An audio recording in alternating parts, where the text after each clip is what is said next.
Hey everyone, and welcome back to Cruising with Matthew. In this video, I'm going to give you a ship tour of MSC Virtuosa, which we sailed on during a May Bank Holiday mini cruise in 2023. So I really hope you enjoy this video.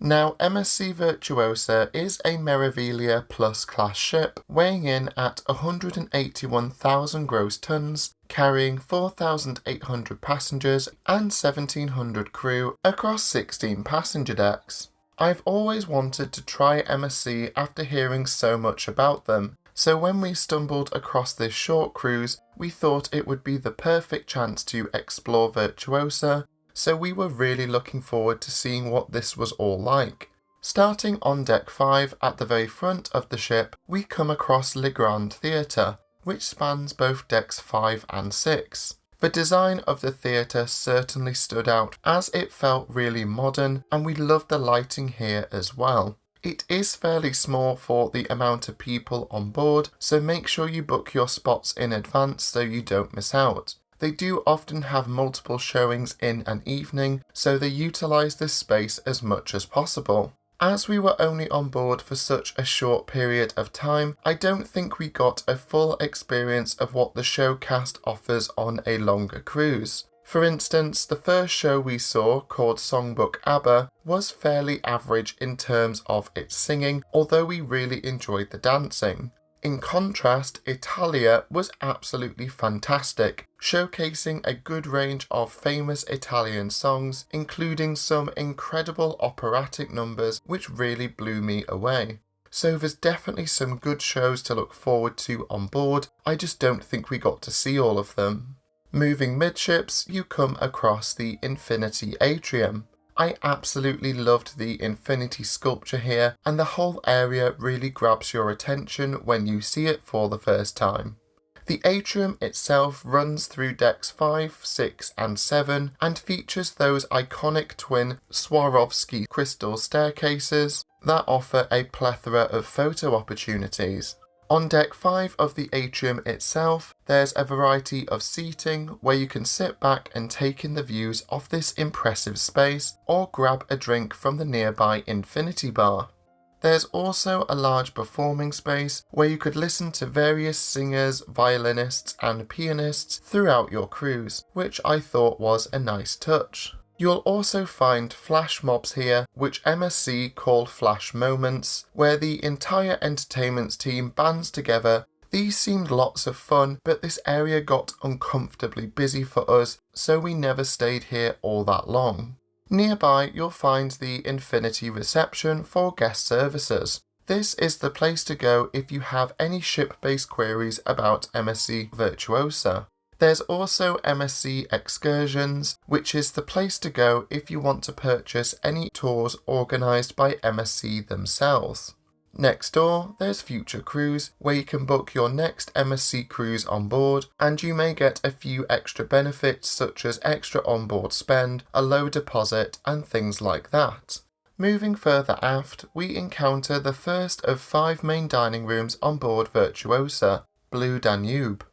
Jumping up to the aft of deck 6, you'll find the Minuetto restaurant. Although I like the colour scheme of Blue Danube, I'd really want to be allocated in Minuetto so I could make the most of these large windows offering some fabulous wake views. Moving further forward on deck 6, there's 2 more main dining rooms called Symphony and Opera. Now, Minuetto was where you could opt for breakfast and lunch as an alternative to the buffet, although recently MSC seem to have been offering more a brunch menu here, so it may depend on your cruise what options you get. Now, for the majority of non-yacht club guests, for dinner you'll be allocated into either the Minuetto, Blue Danube, Opera or Symphony restaurants across a number of sittings. Now, the timings of your sittings may vary on your cruise, but these range from either an early sitting, which is typically at 5:30 to 7:30 p.m, or late sittings, which start at around 7:30 to 9:30 p.m. Those who have booked a Bella fare are assigned a time and you don't get to choose, whereas Fantasia guests can request an early or late time depending on your preference. Those who are booked into an Aurea fare have a separate restaurant, which we'll discuss later. Now, moving past the main dining rooms on Deck 6, we find ourselves on the second level of the Infinity Atrium. Here you'll find the hub, photo and digital. This is the place to go to view any photos taken on board on these various digital screens. If you so wish, you can also opt for a photo package as well as go for your own personal photo shoot across the ship. Additionally, they do also stock a range of photo equipment if you ever need that during your cruise. The hub is also where you can purchase Wi-Fi packages in person as well as offering a help desk. Nearby, there's the MSC shop, which offers a variety of MSC branded souvenirs, although trust me, I'd be more interested in taking the large-scale model of Virtuosa home with me if I was allowed. Stepping out of the gift shop, you'll find a large seating area. This essentially acts as additional seating for the Starship Club, which is located opposite. This bar celebrates everything space and sci-fi and features Rob. Here you can order a variety of customizable alcoholic and non-alcoholic drinks before watching him make them right in front of you. Do note that these drinks are not included in any drinks package. However, Rob also has some human colleagues in case you fancy a drink that's a bit more down to earth. Nearby, there's also a jewellery shop, so if you prefer a bit of retail therapy, then this is the place to go. Running along the back half of both Deck 6 and 7, you'll find the 2-deck tall Galleria Virtuosa. This indoor promenade has a plethora of bars, shops and restaurants running along both decks. It's one of the first areas you encounter when you embark for the first time. Its centerpiece is this 80-meter long LED ceiling, which was a real highlight for me, as its constantly changing designs were really fun to watch and helped make this whole area feel really dynamic. I'd recommend you keep an eye out for the dome shows, which happen after the main theatre performances. These are absolutely spectacular and really show off what the technology in this space can do. In an evening, the whole area comes alive, with there being a variety of events including silent discos and various themed parties. During these there were DJ sets, singers and dancers, and it all seemed like a lot of fun, but it got really busy, especially on the lower levels. As a result, it was a bit much for us as we don't really like to be in such large crowds. However, lots of people seemed to be enjoying themselves. Now on Deck 6 of the Galleria itself, you'll find the MSC Foundation Club. This highlights the humanitarian and conservation work done by this independent non-profit organisation set up by MSC. I really like the fact that every passenger donates £1 per cruise, and this is matched by MSC themselves and put towards this charity, which I thought was a lovely idea. They also sell additional items such as this adorable dolphin, which we just had to get as a souvenir. Walking further along, we find L'Atelier Bar and Art. Adorned with a huge variety of art styles, this is the place to go if you want to relax with a few cocktails and listen to the live jazz that is played here. It looks like a really quirky but relaxing bar, so I'm sure we'd have loved it here if we'd been on a longer cruise. Nestled within this area is the Indochine restaurant. New for Virtuosa, this combines both French and Vietnamese dishes, which sounds like a fabulous combination. Opposite, you'll find the Luxury Plaza, which is the place to go if you want to peruse a variety of higher-end items from luxury retailers to your heart's content. Nearby, you'll find another MSC Excursion Centre. Opposite, you'll find the Jean-Philippe Crepes and Gelato, which gives you the chance to choose from a selection of extra charge ice creams, sorbets, milkshakes and crepes. All of these looked really tempting, although on this cruise at least, we decided to be good. Across the Galleria, you'll find Jean-Philippe Chocolat and Café. you can purchase a variety of chocolates and patisserie to enjoy at home or perhaps in your cabin if you can't wait. These include a variety of customizable chocolate tablets, which seem to be a firm favourite on board. Although a personal favourite were these chocolate models of MSC Virtuosa, which I thought was really cool. The cafe area also gives you the chance to enjoy a variety of extra charge hot and cold drinks, although these again aren't included in your drinks package, so we didn't get round to trying them on this occasion. Even if you're not purchasing anything, I definitely recommend having a look here, as it's fascinating to watch the staff at work and to marvel at the incredible chocolate sculptures here. Next door, you'll find Hola, Tacos and Cantina. This intimate venue has a very different design from the rest of the Galleria, so it always caught my eye when we walked past. You can enjoy a variety of street food dishes inspired from both Mexico and Latin America.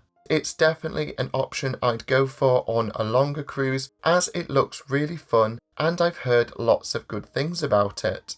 At the end of the Galleria, shoppers will be happy to see that there are yet more retail options at the Virtuosa boutiques. Here you can look at a variety of items including clothes, accessories, along with watches and things like that. Finally, there's the Virtuosa Bar and Lounge. In inclement weather, this is where you can find a variety of quizzes and music trivia being held instead of the main pool deck. However, there's also a variety of dance classes, game shows, and live music which goes on into the evening as well. There's even a dance floor if you're wanting to dance the night away. Although a nice venue by design, it always was really busy during our cruise and felt too small for the popularity of the activities held here. At the very front of Deck 6, there's the Grand Theatre, and as we've already discussed this, we'll move up to Deck 7, where we find the extensive Aurea Spa. This is the place to go if you fancy a bit of pampering on board. In the thermal spa, you'll find a variety of steam, salt and relaxation rooms, as well as a sauna and a hydrotherapy pool, along with a dip pool. Aside from the thermal spa, there's also numerous treatment rooms if you're fancying a massage or things like that. There's also a large salon and barbers, so you'll have plenty of opportunities to relax in the Aurea Spa. Now, leaving the Aurea Spa, you'll come across the upper level of the Virtuosa Galleria. This gives you a great vantage point to take in the full length of the Galleria, and I never failed to be impressed by just how spectacular this space was. Moving along the upper level, you encounter the TV studio and bar. Similar to the Virtuosa bar, it's a multifunctional space offering quizzes, dance classes, game shows, and the all-important nightly karaoke. I'm sure this would be lots of fun, although I'm definitely not brave enough to get up on stage. Next door, you'll find the Il Campo restaurant, which is a separate dedicated dining area for those booked in the Aurea Fair. Unlike those who are booked into either Bella or Fantasia cabins, you don't have a set dining time and you can eat at any time between 6 and 9 p.m. depending on what time suits you best. On the opposite side of the Galleria, you'll find Masters of the Sea, which is a fantastically designed British-inspired pub. Here you can enjoy a great variety of beers, although other drinks are on offer too. Walking further along the Galleria, you'll find Kaito Sushi Bar. This extra charge venue gives you the opportunity to try a variety of sushi styles which are freshly made right in front of you. And I'd love to give this a go on one of Virtuosa's longer cruises. Adjacent, there's Kaito Teppanyaki. Here, you'll get the chance to enjoy both dinner and a show as the chefs show off their food preparation skills before serving a tasty selection of Japanese dishes for you to enjoy. Both Kaito Sushi and Teppanyaki seem like quite small venues, so I'd recommend booking early if you want to eat here, as I imagine spaces get filled up quite quickly. The final venue in the upper level of the Galleria is the Butcher's Cut, offering a variety of steak, seafood and grill options for you to enjoy. I really liked the design of this restaurant as there were lots of large picture windows here so you could look out to sea, as well as the fact that you could look into the kitchens, which I always find interesting. It seems to be a firm favourite on board, so definitely something to look out for if you're a fan of either steak or seafood.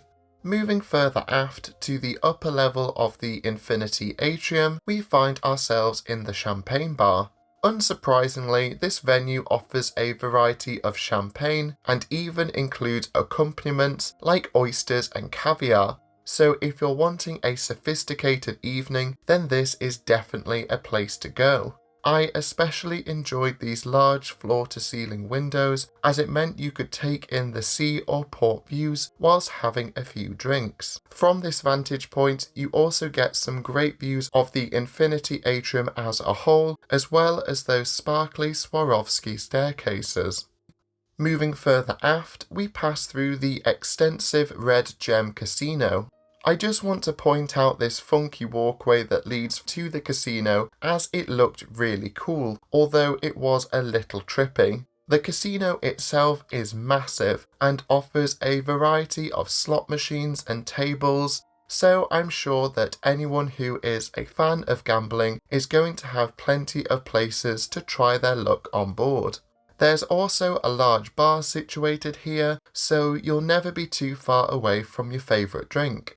Moving right to the back of the ship, you'll find the impressive Carousel Lounge.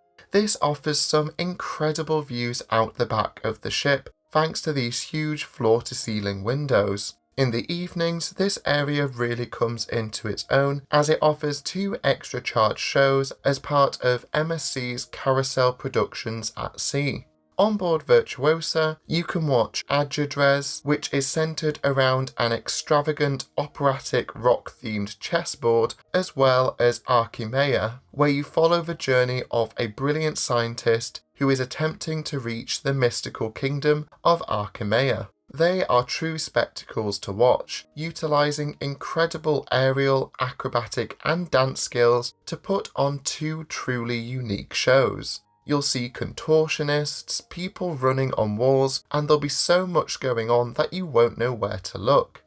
Each show costs £9 if booked before the cruise, or £15 whilst on board, but it's totally worth it.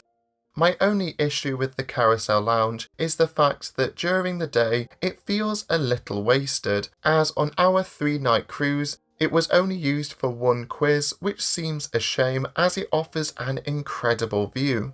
Now decks 8 to 14 consist entirely of cabins. I'm going to skip the Yacht Club areas till the end of the video, so for now we'll move up to deck 15 right at the back of the ship. Here is where you'll find the Marketplace Buffet. Now we never dined here during our cruise, so I can't comment on this area all too much, but I did enjoy the floor-to-ceiling windows, so whenever you're having food here, you can really take in the sea or port views. A personal favourite spot, however, is situated right at the back of the ship, as there's a small amount of seating, which gives you the chance to enjoy your buffet food along with some fabulous wake views. There's also a large canopy, which means that even if the weather isn't that great, you'll still be able to sit out and take in the views. Moving midships, we encounter MSC Virtuosa's pool deck. Here is where you'll find the large atmosphere pool, which seemed to be a good size and is encircled by these comfy looking poolside daybeds, as well as a large number of sun lounges too. Nearby, there's also a large TV screen, as well as some stage space around it for people wanting to join in on the various activities going on here. Moving further forward, you'll find the tropical pool, which has a retractable roof. As a result, you're guaranteed to be able to have a place to swim and relax, irrespective of the weather. There's several hot tubs nearby, as well as a large amount of seating and a bar. I really liked the quirky tropical design of this area, and really made it stand out from the other pools on board Virtuosa. Moving up to deck 16, the tropical pool has additional seating as well as a space for table tennis, which always seemed popular during our cruise. However, a favourite of mine were these large hot tubs situated at either side of the tropical pool. These actually hang over the side of the ship, so you get some fantastic views out to sea or of the ports that you're visiting. Moving aft, we find ourselves on the upper decks looking over the atmosphere pool. You'll find additional sunbeds if you're wanting to top up on your tan, or alternatively, you can spend some time in these large U-shaped pools, which looked really good. Running around the back half of deck 16 is a jogging/power walking track if you're wanting to burn off some of those cruise calories. Stepping inside for a moment, we encounter the MSC gym. This is well kitted out with a variety of high-tech gym machines including cross trainers, treadmills, as well as ones dedicated to particular muscle groups. You'll also find free weights here and even an area to do spin classes and things like that. Thanks to the large amount of glass here, the whole area feels really spacious and gives you the chance to look out across the pool deck or take in the sea views. Leaving the gym and moving aft, we encounter a large arcade, which offers a variety of games to choose from, although do note these are at an extra cost. Likewise, you can enjoy the 4D cinema, play in virtual reality, as well as try your hand at racing an F1 car. There's also a bowling alley here, and I'd love to give this a go, although perhaps not on a choppy sea day. These are again at an extra cost, with MSC offering fun passes which reduces the overall costs, so I'd recommend looking out for those if you're wanting to use this space a fair bit. Within this activities area, there's also a sports bar, which I imagine is a great place to relax and have a drink before continuing to explore all the various activities in this area. Nearby there's the Sports Plex, which is a 2-deck tall indoor sports court which offers a variety of sporting activities. There's also a number of kids club activities held here too, so I imagine it's a well-utilised space on board. Moving right to the back of the ship, we encounter the aptly named Horizon pool. Although a fair bit smaller than the main pool deck, I really enjoy this space as it offers some fantastic wake views as well as this interesting elephant sculpture which always made me laugh every time we walked past it. Dotted around, you'll find a number of sunbeds as well as a few daybeds looking out to sea, which I imagine are especially popular. There's additional sunbed space arranged in amphitheatre style seating, which leads up to deck 18. Although this isn't something I've seen before, I think it's a great idea as it ensures that everyone has a good view out to sea and maximises the amount of sunbed space, so that's always a plus. Now, an interesting fact is that there's no deck 17 on board as it's considered unlucky in Italy.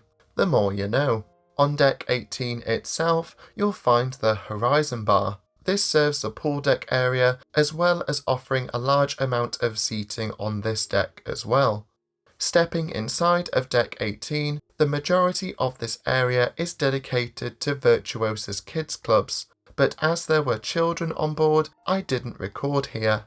However, nearby, there's also the Attic Club, which is the place to go if you're wanting to dance the night away with Virtuosa's resident DJ. Here there's a variety of seating and a large dance floor, so I'm sure this is a very popular space for people wanting to make the most of their evening on board.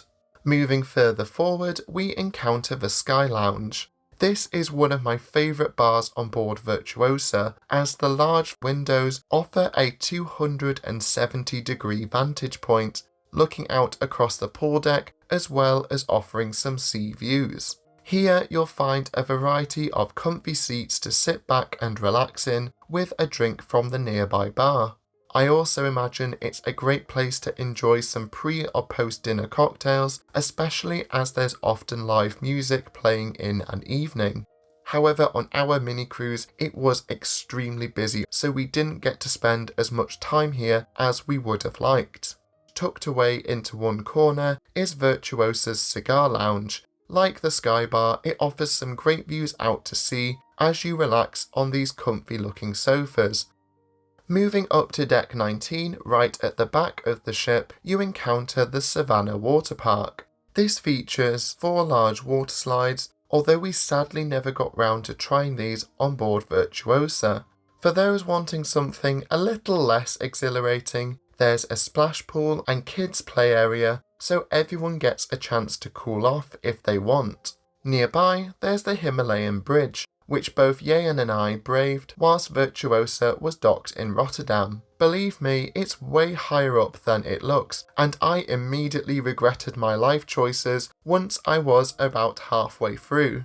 By the end, however, we both felt proud that we'd done it, but both conceded that we would keep our feet firmly on the decks of the ship for the rest of the trip. Moving further forward, you'll find Top 19, a sun deck that is dedicated to guests booked onto the Aurea Fare. Here you get some padded sun lounges as well as a dedicated hot tub which looks over the main pool deck. I'm sure this would be a lovely peaceful spot to relax after a busy day of exploring. So if you're booked into an Aurea grade of cabin, then I'm sure you're going to really enjoy your time here. Now, I've purposely left out the Yacht Club as it warrants its own video. However, in brief, this is a ship within a ship concept that occupies the forward section of MSC Virtuosa between decks 14 and 19. As we were celebrating Yayan completing his chemistry PhD, we thought we'd give it a go. In addition to your suite, which is impressive in itself, Yacht Club guests have access to this forward-facing topsail lounge situated on deck 16. This is a great place to sit back and watch the world pass you by and grab a few light bites from the nearby buffet or listen to live music in an evening with a few cocktails. On deck 17, there's the Yacht Club restaurant, which is open for breakfast, lunch and dinner under an open sitting. The service and food here was fantastic, although I was surprised to see that they did struggle with Yayan's dairy intolerance on some occasions. Finally, there's a separate Yacht Club deck, which has its own dip-style pool, hot tub and a multitude of comfy sunbeds to relax on. Naturally, there's also a well-stocked bar, as well as a grill, offering a variety of dishes for you to enjoy whilst relaxing on deck. However, I'll cover this whole area in much more detail in a future video, as well as a dedicated cabin tour, so watch this space. Now, first and foremost, this ship is absolutely stunning. It has such a modern feel throughout, and I've never been on such a shiny ship before. However, this is the first ship that I would hesitate booking on again, especially during bank or school holidays. Now, we knew it was going to be a busy cruise, however I didn't realise quite how crowded the main public areas would be, and we just didn't find it enjoyable. A lot of the crew, even those in Yacht Club, seemed rushed off their feet, and although all the staff were doing their best, you could just tell this ship was extremely busy and it was pushing them quite a bit. Inadvertently, I think we chose the worst type of cruise to sail on MSC with, as these mini cruises aren't representative of what a normal, say, 7-night cruise is like. This being said, I don't regret this cruise at all. We wanted to give a more energetic short cruise a go, and now we know it's not for us. It's not to say that mini cruises are terrible or Virtuosa is a bad ship. It's just not for us, and loads of people around us seem to be enjoying themselves. I guess it just depends on your preference. So there you have it, my ship tour of MSC Virtuosa, and I really hope you enjoyed it. If you have any questions, then please leave me a comment below and I'll do my best to help. If you want to know more about cruising with Matthew, then check out my other social media channels, the link is in the description below. I hope that you're all doing well at the moment, and I can't wait to see you in my next video. So until next time, this is Cruising with Matthew, and thank you so much for watching.